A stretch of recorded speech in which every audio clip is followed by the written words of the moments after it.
All right, guys, been a while since I made a video. I think it's been 3 days since I made my Bryce Young video and my Brock Purdy video. So I'm gonna make another video here. I'm gonna talk about what the hell happened on Thursday during Thanksgiving and what happened today with the Eagles versus the whoever they played against, the Bears. What happened in these 2 days where all four underdogs win outright? That's just mentally insane to me.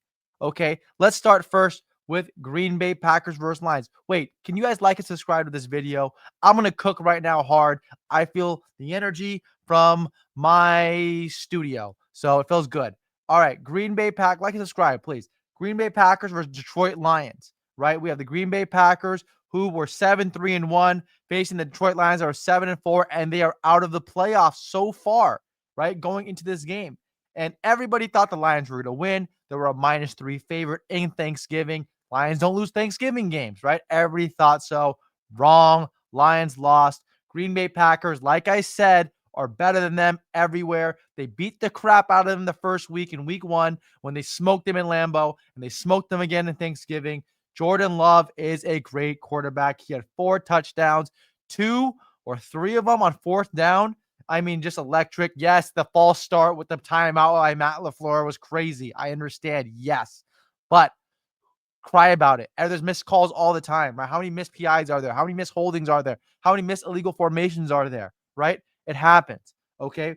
But the Green Bay Packers showed that they're the elite team, that they're number 3 right now in the NFC, right? They're behind the Seahawks. They're behind the Rams, but they're right there. They're above the Lions, way above the Lions. The Lions aren't good enough. The Lions are not a good team. Dan Campbell, they really fucked up because they were like, hey, Ben Johnson, we'll see you later. We'll keep Dan Campbell, the players coach, who now is calling plays for our team and making our team look like absolute dog shit as we can't score the ball anymore. I mean, they have been having trouble the whole season. Like I said in my prior videos, in my power ranking videos, I said the Lions offense doesn't look good. People thought I was crazy. They're scoring 50 points a game. But this is this. I'm like, bro, watch the games. They're not looking good. I promise you. And this is exactly what I mean. They're not looking good. They changed play callers, right? They had their offensive coordinator calling the plays wrong anymore. Now they have Dan Campbell, who scored 44 points against the Washington Commanders with Dan Campbell calling plays for the first time. And then they put up 2 really bad games in a row versus the Eagles and now versus the Green Bay Packers, and they got smoked. Jared Goff is the issue on this team because he could not lead a game. He cannot lead you to water if it's by himself, if he has to do everything, if he has to be a drop back quarterback, a shotgun quarterback, a pass first quarterback. If he's any of those things, you guys will be losing, and that's the problem. He needs a script in front of him. He needs a game script. He needs to be ahead in the game. Then when he's a front runner, he looks amazing. But that's just basically it. They couldn't really run the ball today. Jahmyr Gibbs was held only 68 yards, only 3.4 yards a carry, right? David Montgomery barely got any touches. He scored a touchdown. He threw some terrible freaking jump pass, pot pass in the end zone that almost got picked off.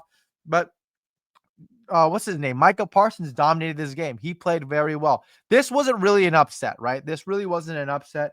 There's really not a lot to talk about during this game.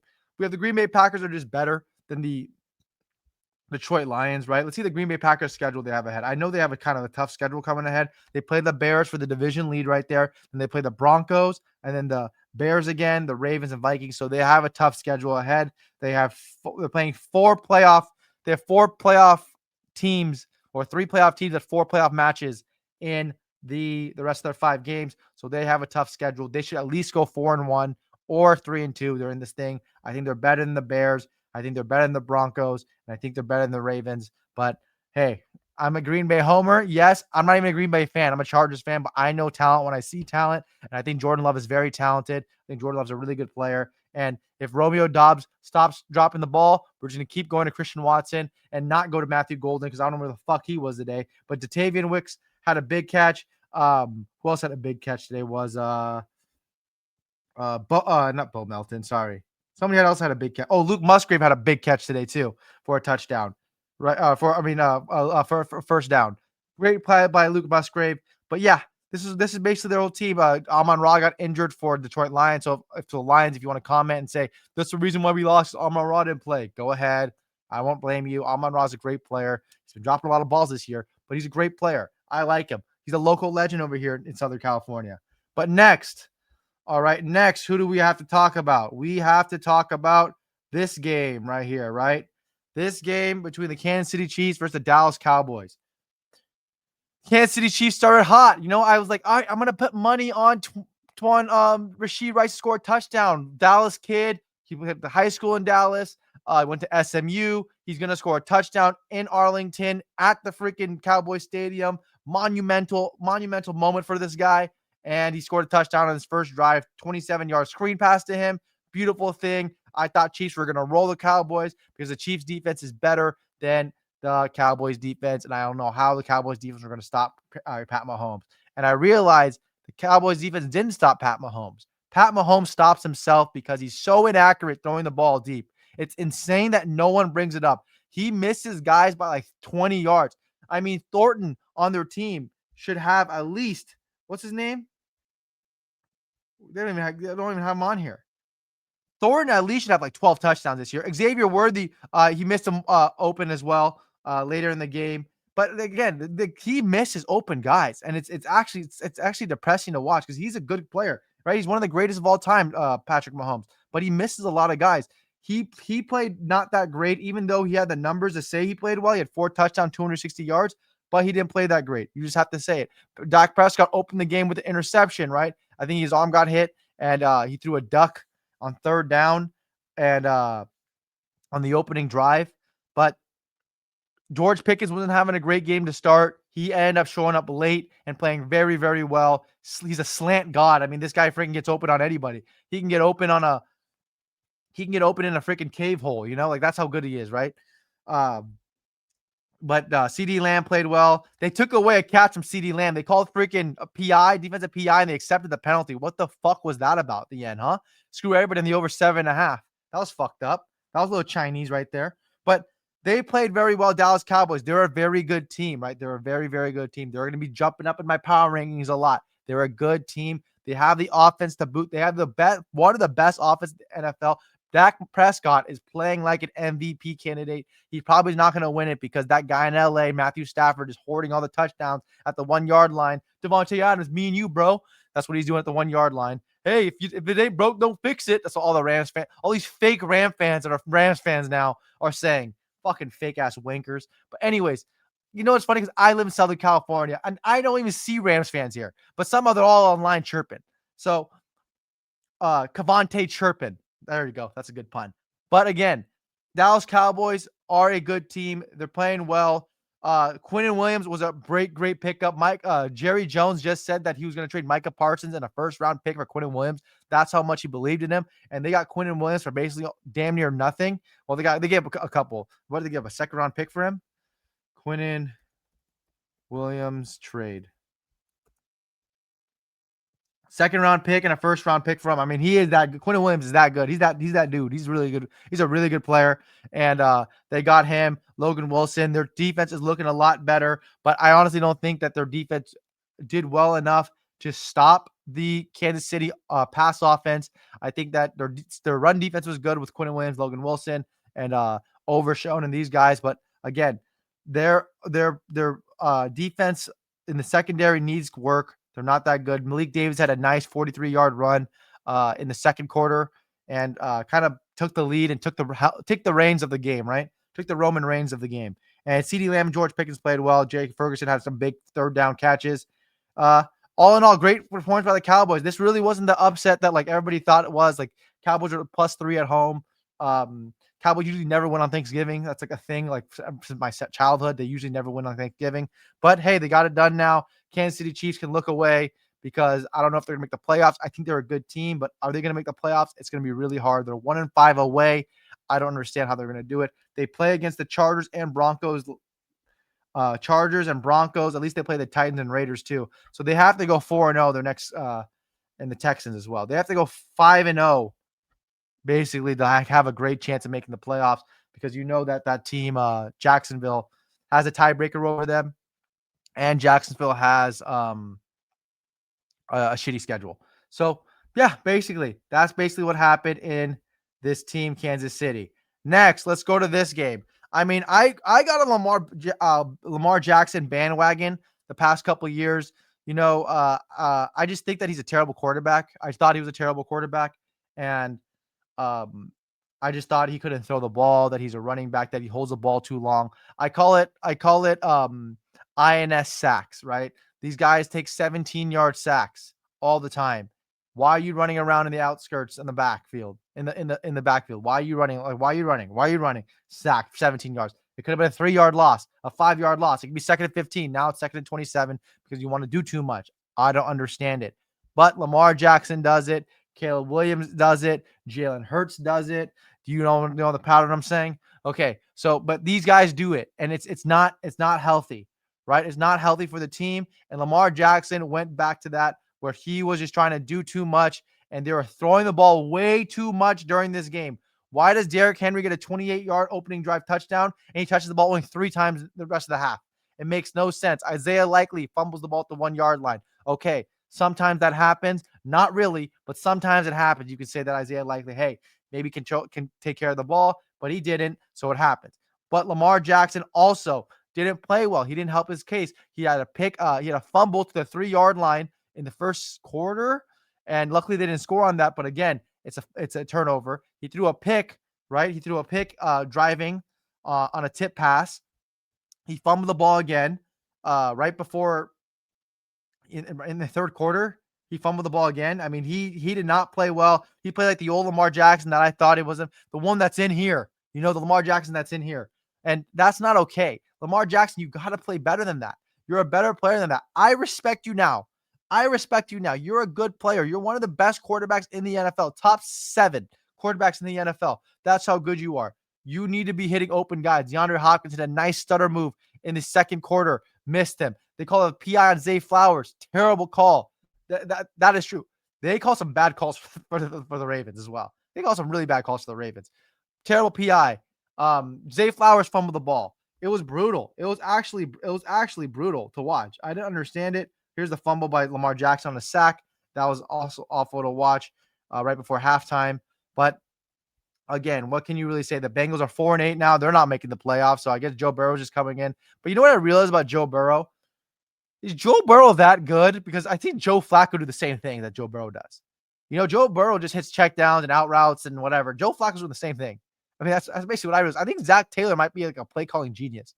Like he might be like a schematic genius, Zach Taylor. Maybe that's why he's not getting fired because somehow Joe Flacco and Joe Burrow are doing the same numbers. You have to think the Baltimore Ravens defense is terrible. Their defense is awful. They did not show out against the New York Jets, even though they held them to like 10 or 13 points. Their defense played like shit that game. Like Tyrod Taylor was looking like freaking prime Michael Vick out there. And I don't understand why Baltimore Ravens defense is that bad because they have basically the same core players that they usually have. But let's see their schedule. This game really didn't matter to them though, honestly, because they played they're winning the division against the Steelers. It's the Steelers basically in them for the division. So Steelers, Bengals, Patriots, Packers, Steelers. They need to win like going 3-2, and they'll win. And if they beat the Steelers twice, they win the division, and that's all that matters, right? So it really doesn't matter about them. The Bengals, their season's over, so it doesn't really fucking matter about them either. But let's move on to today about this game. I mean, I said Caleb Williams. Think about this. You can watch this video. Watch this video. I put a video out. I'm gonna look this up actually. I put a video out talking about how good Caleb Williams has become. Okay. I put a video out saying Caleb Williams has become a very good player, one of the best players, one of the best young quarterbacks in the NFL, right? And I had him over Jaden Daniels. I had him over a lot of these players. And where is this video at? Here it is right here. Boom. Okay, so I'm going to put this video. Maybe I'll show it to you guys right here. So, nope, not this. Nope, not this video. I'm going to show you guys this video right here about what I believed every single quarterback was. And basically, I had, where's this fucking, dude, I post so much. Holy crap. You guys aren't checking out my content? This is crazy.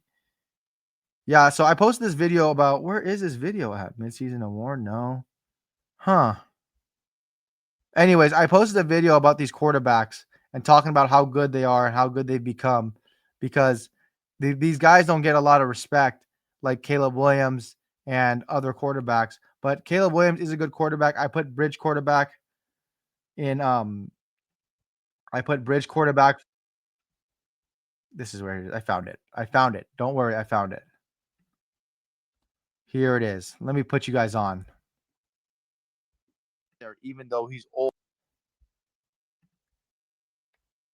Let me put you guys on. So look at this video right here I have, okay? So I have right now, this is the quarterbacks. I had young and unproven. I had Caleb Williams at young and unproven. The first in the young and unproven. I like Caleb Williams a lot, right? I like Caleb Williams a lot. Those top 10 right there are franchise quarterbacks. Sam Darnold will be the quarterback for the Seattle Seahawks for the next 3 to 4 years, 5 years. He will be the next franchise quarterback. Same with Daniel Jones. He will be the franchise quarterback for that team. Okay. So these are the guys I rated as core franchise quarterbacks. And I said that Jalen Hurts is a bridge quarterback. And everybody fucking flamed me. Jalen Hurts just won a Super Bowl. He's that good. He's so good. He just won a Super Bowl. You know, he put up almost 400 yards in the first Super Bowl he played against Kansas City and Patrick Mahomes. I don't care. I watched the tape. I watched this guy play. Bro, this guy is not that good. You're telling me right now, if you switch Trevor Lawrence and Jalen Hurts, who would do better on Jacksonville Jaguars? Please lie to my face right now and tell me that Jalen Hurts will do better, because you'll be mentally insane. You think that he's better? Mac Jones, I think, is better than Jalen Hurts. I think a lot of quarterbacks are better than Jalen Hurts. I don't think Jalen Hurts is that good. I think Jalen Hurts is very, very inconsistent. I think that he throws a nice, pretty deep ball. One of the best deep ball throwers I've seen in the NFL. Yes, I think he's better than Patrick Mahomes at deep balls. But everything else, his checkdowns are bad. His reads are slow. Everything else about him is not good. He's either running or throwing. He can't do both.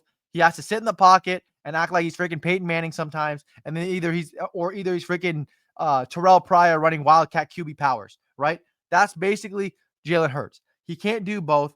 These guys like Jalen Hurts aren't meant to be your franchise guy. They're meant to be there to help your team win. And luckily, the Philadelphia Eagles had that great defense last year. And Saquon Barkley and A.J. Brown had good weapons with Devontae Smith, Dallas Goedert last year, helping them win. And now they're making Jalen Hurts be the guy as they're shutting down the run and say, hey, Jalen Hurts, you have to beat us. And Jalen Hurts can't do it right now. He lost to the Cowboys. Now they lost to the Bears. But the Bears are playing well. Monangai balled out today. This stacked run defense of the Eagles got absolutely lamb slaughtered today, right? Calvin Nunn got 130 yards. DeAndre Swift, 125 yards. This was amazing to watch. Caleb Williams, even though he was under 50%, who cares? He played well, right? He missed a couple of throws. This game should have been a blowout. The Chicago Bears are a good team. Ben Johnson is the second best play caller in the NFL. I literally said this from the beginning of the season. I said Ben Johnson will make this team good, especially with Caleb Williams. Caleb Williams is going to be a rock star. And in that video I showed you guys earlier with my QB rankings, where I put Caleb Williams at the young and improving spot, and people were flaming me saying he's above Jaden Daniels. He's better than Jaden Daniels. Yes, he's better than Jaden Daniels. Is he better than Drake May? Yes, he's better than Drake May. Caleb Williams is going to be that dude. He is good. He's a very good quarterback. I know he's gay. I know he's feminine, right? I know he's kind of a pussy, but he's a good player. He's a good player, and you have to respect it. If he's producing on the field, taking the team to a 9-3 record, that's what you want. It's not their defense. I know their defense created a lot of takeaways, but their defense is bend and bend and bend a little more. That's basically their defense, and their play calling with Ben Johnson is amazing. That's what you want. DJ Moore is a fucking no-show every single game. I mean, DJ Moore is just fucking terrible. He's over here working with his number one receiver is Roma Dunze, and he only has 2 catches for 8 yards. His weapons aren't the greatest, right? You could say DJ Moore's good. I don't see it. I never really saw it with DJ Moore. I saw it at Maryland when he was playing. He was good, but not in the NFL.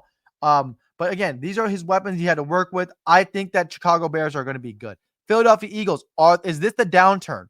Is this the downturn at the same time they had that downturn in 2023 when they started off really hot and lost like 4 out of 5 games? Is that same swing right now? Let's check the Philadelphia Eagles schedule, because they are not playing well at all. Luckily, they play the Chargers at Chargers. Then they play the Raiders and then the Commanders, the Bills, the Commanders. So they have a good team.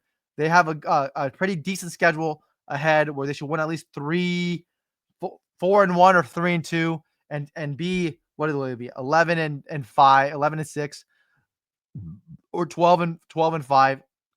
That's basically what the Eagles should be by the end of the season, making the playoffs, winning the division, because really no one can contest them in the division. The Philadelphia Eagles are a very good team. You have to put respect on them. But again, Jalen Hurts is a problem. And this fucking prick fumbled the ball on a tush push. What is going on? I mean, teams are reading that. Kayvon Thibodeau got one 3 weeks ago, and now who was it? Like Lorenzen Wright? Who the fuck got it? Nishan Wright? Nope. Yeah, somebody got it for the freaking Bears. I don't know. All these guys' names sound the same. Okay, but somebody got it from the Bears, but the Eagles, they need to get the run game going.